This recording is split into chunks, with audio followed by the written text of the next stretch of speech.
ఏమోయ్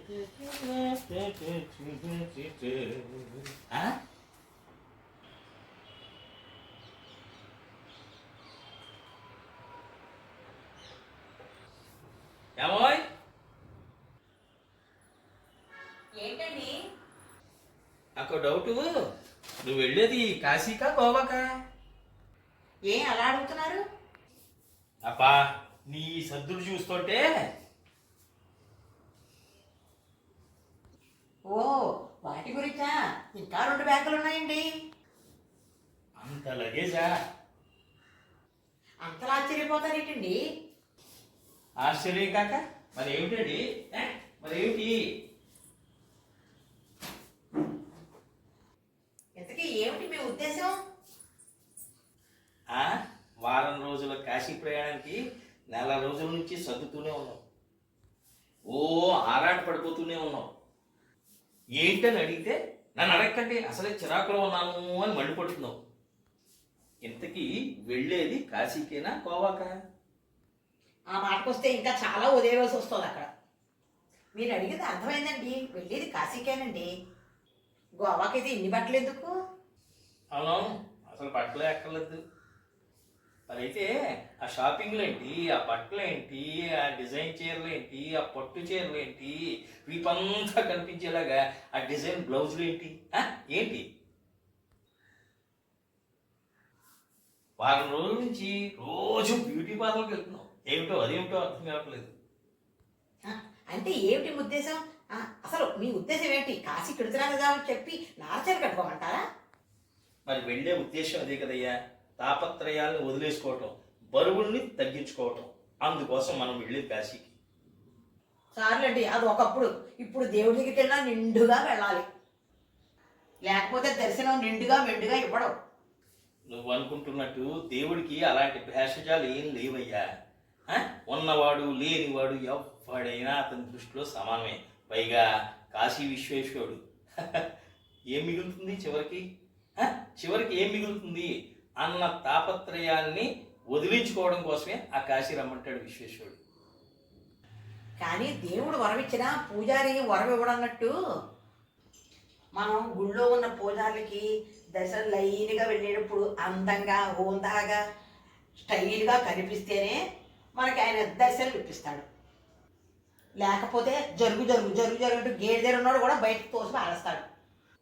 కనీసం దేవుడు కూడా చూడకుండా పంపేస్తారు. ఓ, అందుగా ఈ ఏర్పాట్లన్నీ. అందుకే మీకేమీ తెలియట్లేదు. వయసు పెరుగుతుంది కానీ జ్ఞానం పెరగటం లేదు. అవునవును, లోకం దృష్టిలో నేను బాగా జ్ఞానవంతుణ్ణి, కానీ నీ దృష్టిలో మాత్రం నేను జ్ఞానశూన్యుణ్ణి. ఏం చేస్తాం? మీరేమీ చెయ్యొద్దు, నోరు మూసుకుని కూర్చోండి అంతే. సరే, ఏం చేస్తాం? ఏమండి? మళ్ళీ ఏమిటండి?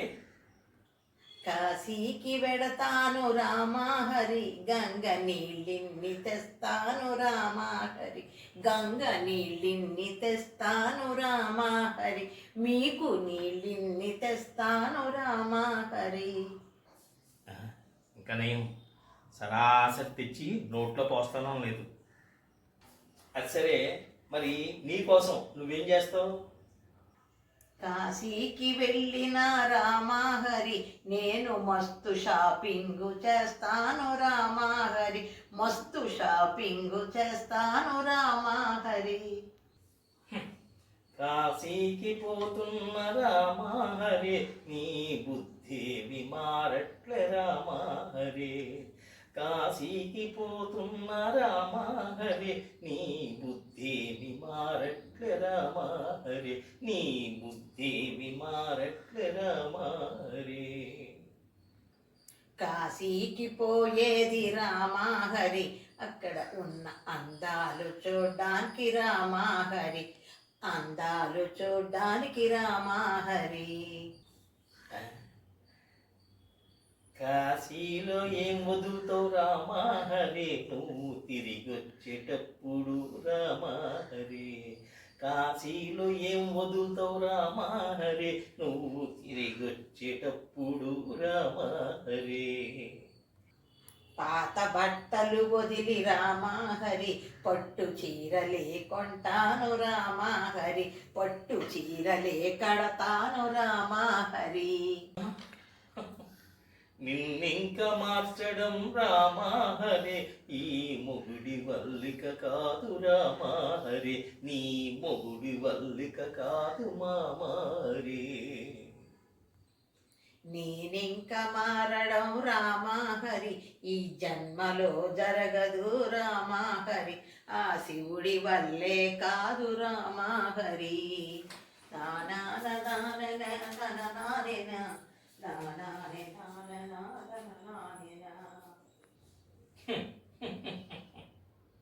వెళ్ళేది కాశీకి కానీ దర్శించేది ఆ కాశీ విశ్వేశ్వరుణ్ణి. ఏం చేస్తారో ఎంతసేపు దర్శిస్తారో తెలియదు కానీ దర్శించేది మాత్రం కాశీ పట్టు చీరలు అక్కడ ఉన్నటువంటి అందాన్ని. ఏం చేస్తాం, అదండి సంగతి. చూస్తున్నారుగా.